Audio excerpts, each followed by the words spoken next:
Hari ini, tim Pro mencoba membangun ketakutan bahwa ketika OpenAI beralih menuju struktur perusahaan berorientasi profit, maka otomatis kepentingan publik akan hilang. Mereka ingin menggambarkan bahwa profit dan kemanusiaan adalah dua hal yang saling bertentangan. Padahal dalam realitas dunia modern, hampir seluruh teknologi besar yang benar-benar mengubah hidup manusia justru berkembang karena ada insentif ekonomi yang kuat di belakangnya. Internet, smartphone, vaksin, bahkan listrik, semuanya membutuhkan modal, riset mahal, infrastruktur besar, dan keberanian mengambil risiko. Idealisme saja tidak cukup untuk menjelaskan teknologi berskala global.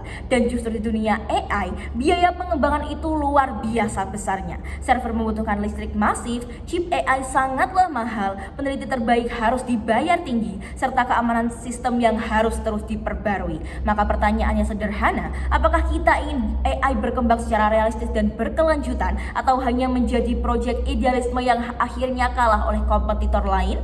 Karena itu, kami sebagai tim kontra menolak penyesalan terhadap transisi OpenAI menuju struktur perusahaan berorientasi profit. Dan sebelum kami lebih jauh membantah pihak pro, penting untuk dipahami terlebih dahulu bagaimana tim kontra memandang mosi ini. Kami dari tim kontra percaya bahwa persoalan utama dalam perkembangan AI bukanlah soal apakah perusahaan memperoleh keuntungan atau tidak, melainkan bagaimana teknologi ini dapat terus berkembang secara berkelanjutan di tengah kebutuhan riset, infrastruktur, dan persaingan global yang sangatlah besar. Karena itu, transisi OpenAI menuju struktur perusahaan berorientasi profit bukan bentuk sebuah pengkhianatan terhadap misi sosial mereka, melainkan bentuk adaptasi realita agar perkembangan AI tetap hidup dan mampu bersaing secara global.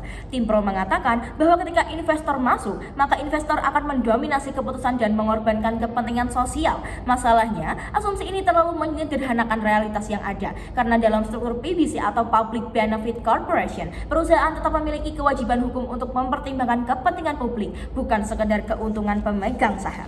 Jadi, mereka seolah menganggap OpenAI berubah menjadi perusahaan kapitalis liar yang bebas melakukan apa saja, padahal tidak demikian. Kedua, tim Pro menganggap cap profit otomatis membuat perusahaan lebih baik, padahal faktanya, pembatasan profit justru bisa membuat perusahaan kesulitan untuk memperoleh pendanaan besar dalam jangka panjang. Dan di industri AI, siapa yang punya sumber daya terbesar akan menentukan arah pengembangan teknologi global. Jikalau OpenAI kekurangan dana karena terlalu membatasi investor, maka yang menang justru perusahaan lain yang mungkin jauh lebih tertutup dan lebih agresif secara komersial. Jadi ironisnya, ketika tim Pro ingin menyelamatkan AI dari kapitalisme, mereka justru berpotensi menyerahkan dominasi AI kepada perusahaan yang lebih buruk. Ketiga, tim Pro mengatakan bahwa orientasi profit membuat OpenAI tidak akan membuka akses teknologi.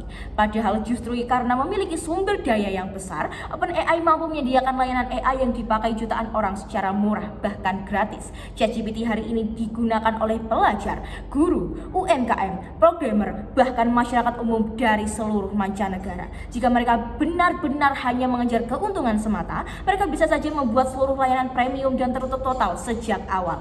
Jadi, argumen pro terlalu romantis, seolah non-profit pasti baik dan profit pasti jahat. Padahal dunia tidak sesederhana itu. Maka dari itu, hari ini kami membawa dua argumen penting. Yang pertama, dari sudut pandang dan keberlanjutan persaingan teknologi global. Dewan juri yang terhormat, AI bukan proyek seolah yang cukup dijadikan dengan niat yang baik saja. Ini adalah sebuah perlombaan teknologi global yang bernilai triliunan dolar. Untuk melatih model AI yang canggih, perusahaan membutuhkan pusat data, energi listrik yang besar, keamanan siber, serta talenta terbaik dunia. Semua itu membutuhkan uang dalam jumlah yang sangat besar dan konsisten. Masalah dari model cap profit adalah ia membatasi potensi keuntungan dari investor. Dalam jangka pendek mungkin masih menarik, tetapi dalam jangka panjang investor besar akan mencari tempat lain yang lebih kompetitif lagi. Akibatnya apa? OpenAI bisa kehilangan kemampuan untuk bersaing dengan perusahaan lain atau bahkan negara lain yang punya pendanaan yang tanpa batas. Dan ini pastinya sangatlah berbahaya, karena ketika perusahaan yang relatif masih memiliki misi sosial yang sangat lemah, maka kekuatan AI global akan jatuh pada pihak yang mungkin jauh lebih tertutup, lebih monopolis, monopolistik dan lebih agresif secara politik. Analoginya seperti ini, kalau kita ingin membangun rumah sakit besar untuk seluruh lapisan masyarakat, kita tidak bisa hanya mengandalkan kotak amal semata. Kita tetap membutuhkan investor, teknologi yang memadai, dan sistem bisnis agar rumah sakit itu bisa terus hidup. Idealisme itu memang penting, tapi keberlanjutannya jauh lebih kita utamakan dan jauh lebih penting. Argumen kami yang kedua, dari sudut pandang akses dan demokrasi teknologi, tim pro mencoba membangun narasi bahwa orientasi profit akan menciptakan jurang digital. Kami justru melihat kebalikannya. Teknologi mahal hanya bisa menjadi massal kalau hanya ada model bisnis yang membuatnya dapat terus diproduksi dan didistribusikan secara luas. Lihat internet terlebih dahulu, Dewan Juri yang terhormat. Awalnya hanya dipakai kalangan tertentu karena mahal dan pastinya keberadaannya terbatas. Tetapi ketika perusahaan melihat peluang ekonomi yang ada dari internet tersebut, akhirnya ia berkembang secara besar-besaran. Hal yang sama pula terjadi pada AI. Dengan struktur perusahaan yang lebih fleksibel secara finansial, OpenAI dapat memperluas server, meningkatkan kapasitas, dan mengembangkan fitur-fitur yang baru. Jikalau mereka tetap terlalu dibatasi oleh model profit terbatas, justru perkembangan AI akan eksklusif karena biaya operasional sangatlah mahal.